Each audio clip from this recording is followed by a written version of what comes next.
Welcome to the Deliberate Leaders Podcast. I am your host and executive business coach, Allison Dunn. Our guest today is Jones Loflin. He is a co-author and author of several books, including Always Growing, Juggling Elephants, and Getting to It. He has made it his life's work to deliver powerful ideas and practical solutions to individuals and organizations struggling with doing too much. No one struggles with that, do they, Jones? No, just a couple people. Work has been really scarce lately because everybody just gets everything done. That's amazing. Your work is magic. Joe, Oh. I love to kick these off with a deliberate conversation. Mhm. What would be your number one leadership tip for our listeners today? Number one leadership tip for your listeners today is to be present with your team. Be present in the moment with your team. And there's all kinds of things that fall out of that. It's active listening, it's asking powerful questions, it's picking up on their motivations, but be present in the moment. Don't be distracted by other things. That's a fantastic tip. One thing that I recognize that pulls me out of the present is often when we're in a team meeting, I go back for a detail on my phone, and Mm-hmm. that is the quickest way to get sucked out of a meeting. So that would be one thing that I'd suggest of that if you're wanting to be present, that you set your device down. Yeah, yeah, So good. absolutely. Thank you. Juggling elephants. Tell me what that's all about. Mhm. How did you come up with that name? And it's about work-life balance. So I love the visual that that gives me. Tell us more.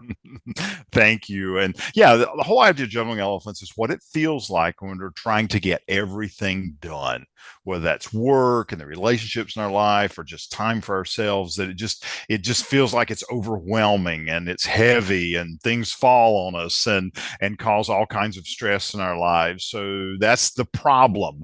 And then the solution growing out of that is the whole idea that you need to manage your work and life like it's a circus. And so there's a lot of pieces there that we can break down and look at today. But the whole idea is about how to get your most important things done. And the reality is, I'll go ahead and say this: you won't hear us talk about work life balance in the book because balance implies a static state when things aren't changing. When was that for you, Allison? 2004, Wow. maybe? Probably not, actually. Exactly, me either. And so it's about being, and I mentioned a moment ago, it's about being present in the right ring at the right moment, or being present wherever you are and doing your best work there before you jump into something else. So again, love the visual of managing a circus. What are some of the key tips that you would suggest how we can effectively juggle our elephants? Because we all have them. Sure, absolutely. As I tell people, when I don't have elephants, and I'll be dead, and it won't matter. So at that point, because we do throughout our lives. Number one tip is it that I encourage people to do is to stop.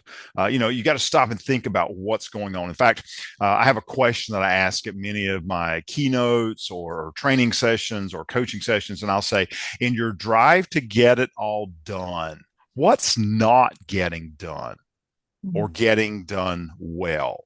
Mhm. And that just precipitates out in some really rich discussions about, for some people it's the strategic stuff at work, for some people it's the relationship thing, for some people it's me time, whatever it might be. So I think that's the first step, and along with that, then that next piece is being a better ringmaster of your circus.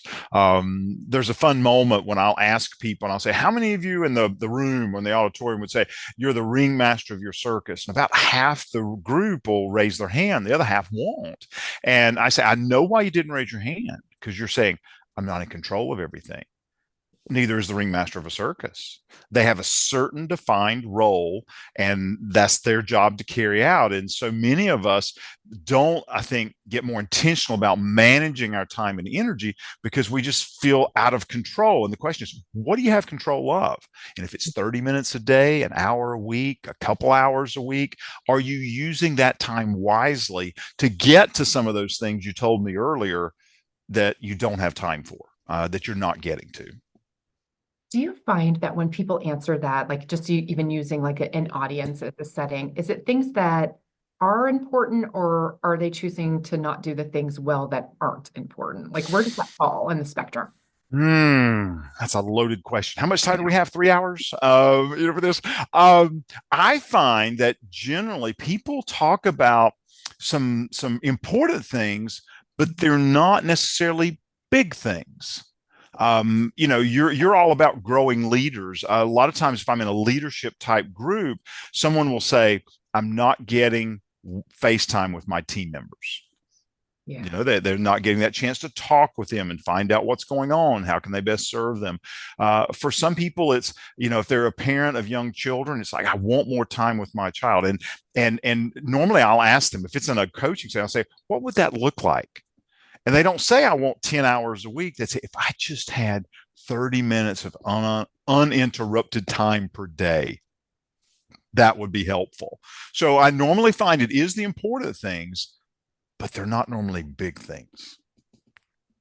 Um, I just can't affirm how true that is. It's just the little things that make a really big difference, and like Yeah. wrangle that in and get control of that. You have a awesome twist on the idea of time management. It's not about time management, it's about choice management. Right. So give us sort of the gold around that thinking and how people can shift that perspective. Sure, sure. And I won't get the quote exactly right, but Charlie Gilkey had a great quote about how, schedules can be managed, energy can be managed, people can be managed, time can only be accounted for. It's a lag measure that we look at it. So it really is about the choices. I believe it's about the choices we make each day that get us to the outcome we're looking for. In the book, we talk about creating the right lineup. What are the choices you're going to make today to get to that outcome that you're looking for?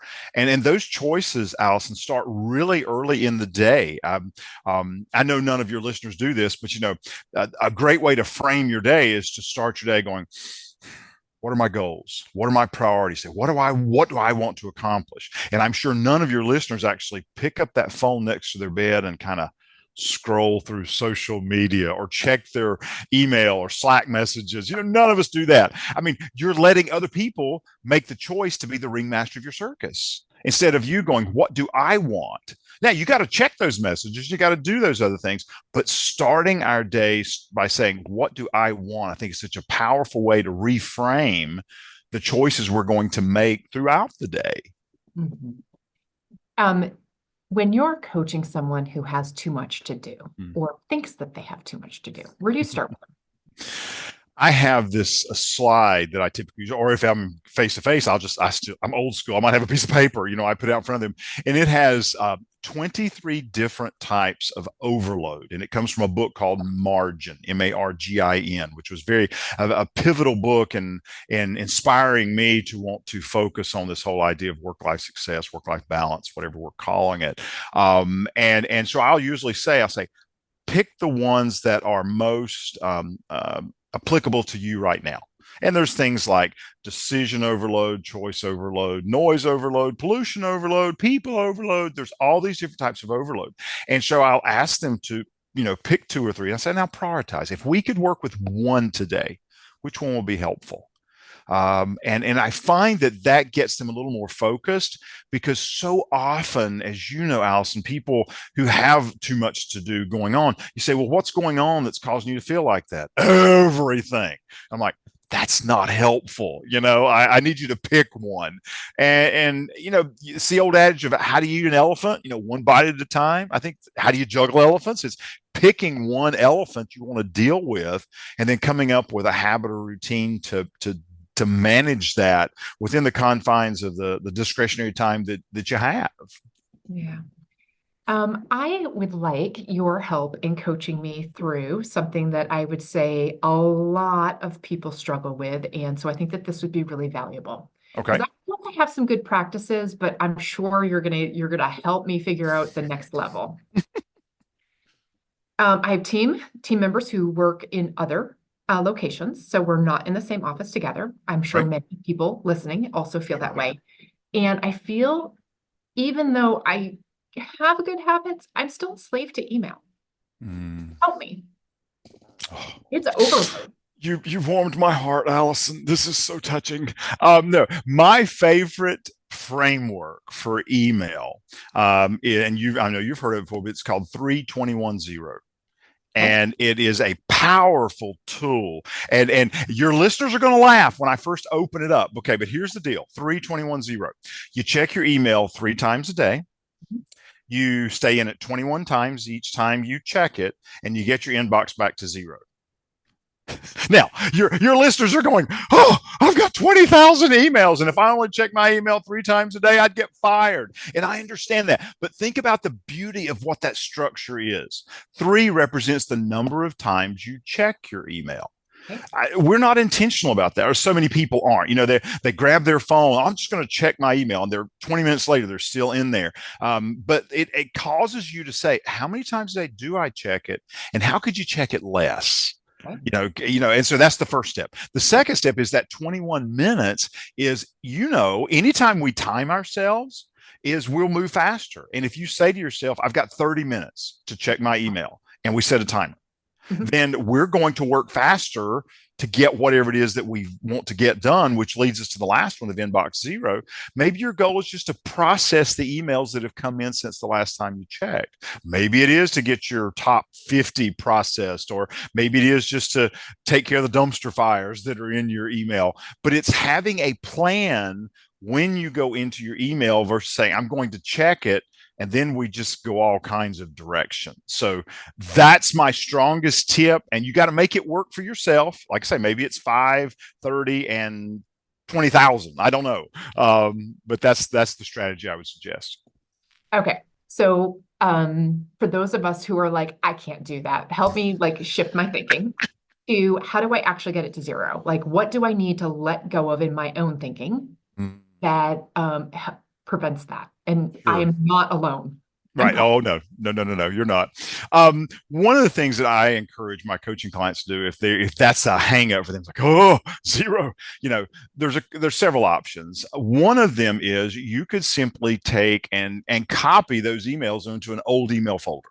You could leave the top 100 there and take the rest and just copy them over to a folder. It's old email, so they're still there, so you can work with them when you want to, but they're not in your line of sight.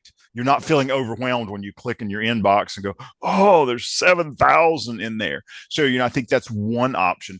Another option I encourage people to do is to set aside some time, get your favorite beverage. For me, it'd be decaf coffee with a little bit of cream. And maybe you just start, plowing through those emails. Tell your family one Saturday morning, you're not going to see me this morning. This afternoon, I'll reappear. And you just chop through them. And then maybe you're throwing some over to, a file folder or whatever. And there's all kinds of strategies for getting through those. But that's a second one. A third one, this is a fun one. Your listeners won't use it, but it's a fun one to talk about. It's email bankruptcy. It's where you send out an email to everybody in your contact list, say, if you've sent me anything in the past 30 days, then I have declared email bankruptcy. Send it again. It's a fun one to talk about. But anyway, so those are the big things, is you either need to just get it out of the box so that you can feel refreshed, or invest that time to go through it and get those emails where they need to go so that you can start fresh. Yeah. Do you have any tips on how to simply unsubscribe from things? Is there any tools that you have about that? Oh, what is the and I'm sorry, I personally, there's a program that you can actually connect to your email, and you probably know it, Alice. I can't think of it on top of my head right now, but some people use that, and it will tell you, hey, here are all the things you're subscribed to. Do you want us to unsubscribe you from them? Yeah. So that's one. The other thing is, I find that if you're in your email and something pops up and go, oh, that's a newsletter, I never read that newsletter, take the 30 seconds to unsubscribe. And if not, it just sits there and clogs up your inbox. It really does. I'd say I feel like email is the one thing that I never feel like I ever get enough to, and I recognize that that's so like reactive versus proactive, and like owning all of it. You said when you sit down with clients, you have a sheet of 21 What was the word you used? Types of overload, like Types of all different ways they feel overloaded because they're working off the premise they can get it all done. And when you show them that sheet of overload, they go, I'm not getting it all done, Emma. No, you're not. And so then they begin to identify where the pressure is so we yeah, can work with that. Yeah. yeah, yeah. What is the number one type of overload that you coach to on the most consistent? Sure. Eliminating, Absolutely. assume I picked the number one, which would be email overload. That's close. No, actually, it's interesting. It's choice overload and activity overload. Okay. And the choice is, you know, it's not between a good choice and a bad choice. It's between good and better. You know, I want to do this, Jones. I want to invest more time in my day to do this, but I make this choice. And then for other people, it's just the sheer volume of activity they have. And again, you have to tie it back into that original question in your drive to get it all done. What's not getting done or not getting done well, so they can understand the correlation between we need to figure out where can we reduce activity or change activity so you can get to those other things. Fantastic. Thank you. That's super helpful. Um, Jones, I'm super curious. What is something new that you're learning these days? Wow, something new I'm learning about. One of my favorite things I've learned about recently, a short thing, is intentional inflexibility. It's just a fun phrase to say, but intentional inflexibility. And it's deciding what is important to you and then setting those boundaries around it and then being inflexible. And so it's a kind of a fun way to bring together several concepts. But I posted on LinkedIn, I think about a week ago, and I said, I'd written a blog about it and some other things, but I said, tell me what your intentional inflexibility things are, and it was interesting some of the things that people would say. For some people it's a walk first thing in the morning. For some people it's a one person had an evening routine they use so they can sleep well. But again, I think it's important to ask ourselves, what is it that I'm intentionally inflexible about so that I can be at my best. I think that's important. Of course, Allison, I'll get ahead of you because you're going to say, Jones, what are some of the things you're intentionally inflexible about? And I would We suggest know each other. exactly, we're old friends. So for me, it's my morning routine. Okay. It's when I get up first thing in the morning, I got my coffee, I have my quiet time, I do a little bit of journaling, and then I read for 15 minutes. I set a timer because that way I don't get too deep into a book, but I also stick with a book for 15 minutes. Then I exercise. Then I spend some time. Usually I get to take a walk with my wife first thing in the morning, but that just so frames my day. And I will not, unless it's an emergency or something really weird's going on, I will not flex on that because that's important to me. Okay. Well, I hope I can take a page out of your book and just call it deliberate inflexibility. That'll work. Yeah. Okay. Yeah, you take it because I don't know where the other one came from. But you asked about what I'm learning. The other thing that I'm working on, that I'm learning about these days is, of course, AI. Using it in my business to accelerate the things that I'm doing to have larger impact. And so that's something that I'm really enjoying the journey with as well. Okay. How are you using AI in your business currently right now Mm-hmm. in its most effective way for you? Sure. Absolutely. The biggest way for me is being able to be creative or to brainstorm. Because when you got a team in the room, ideas just start popping. But if you are your business, then generally it's a little harder to sit there and go, oh, I want to be creative right now, and how do I do that? So for me, I might get an idea and I'll come up with a couple things, and then I will create a prompt in Jasper, that's the AI I use. And then I'll say, give me 7 ideas or give me 5 ideas or something. And it's amazing how it pops things out. And usually it gets me about 50 to 60% of the way there. Especially because it's learned my voice. And so for anything that's a writing or a video scripting type thing, I put out a weekly video to my subscribers, 3 minutes or less. And so I need it to be really pithy. I don't want to take a lot of time from people. And so I find that if I kind of drop my ideas in and say, make it shorter, or make it snappier, or let it help me with that, then that's the most efficient way I have found for me at this point. And that's scratching about what, 10% of the surface of what it's capable of.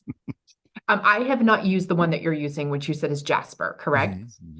Is it creating any graphics for you? No, I have not got into that. That's next for me. In fact, I'm probably going to delegate that. I could get lost with that all day, but I have a client services manager that works with me, and I'm probably going to toss that to Tiffany and say, learn this. I found that at least I use the chat GPT one, and I find that it has a lot of spelling errors, which you can't fix when it's a graphic. I was hoping you'd be like, yes, and it's beautiful. No. Well, I'll have to watch one of your future segments to learn what, get a future guest on there, Allison, and I'll watch it and learn. There you go. Well, as soon as I do, I will make sure I share it with you for sure. Absolutely. Jones, when we first started this conversation, you said you were in New York speaking at an event. Tell us what you're enlightening people on today. Absolutely. I am working with the Game Changer app team. They are a division of Dick's Sporting Goods, and Game Changer is an app that if you have children or youth in local sports, it keeps rosters, sends out notifications. You can video through the app, and then the parents who've signed on. So it's just an app to help manage that whole sporting event type thing. So they're having their annual meeting here in New York City tomorrow. So I'll be working with them on, of all things, work-life balance. Too much to do because the company's growing fast. People are hybrid and remote, and they're just working themselves too much. And so I'm going to work with the team tomorrow. Oh, fantastic. Well, I wish you the best of luck at that, and hopefully you can change our game changers. So it's awesome. I'll use that tomorrow, Allison. That's good. Please do. Jones, it has been such a pleasure to catch up with you. Thank you for the tips on managing my email to 3210. I will let you know how that goes. Please do. And just very much appreciate our time together today. So thank you. Oh, it has been a delight, Allison. I look forward to a future opportunity. Thanks for the work you're doing. I mean, I so love your theme of developing your people and growing your business. I mean, that's what it's about. And whatever we can do to help make that happen, that's a good thing. Awesome. Thank you.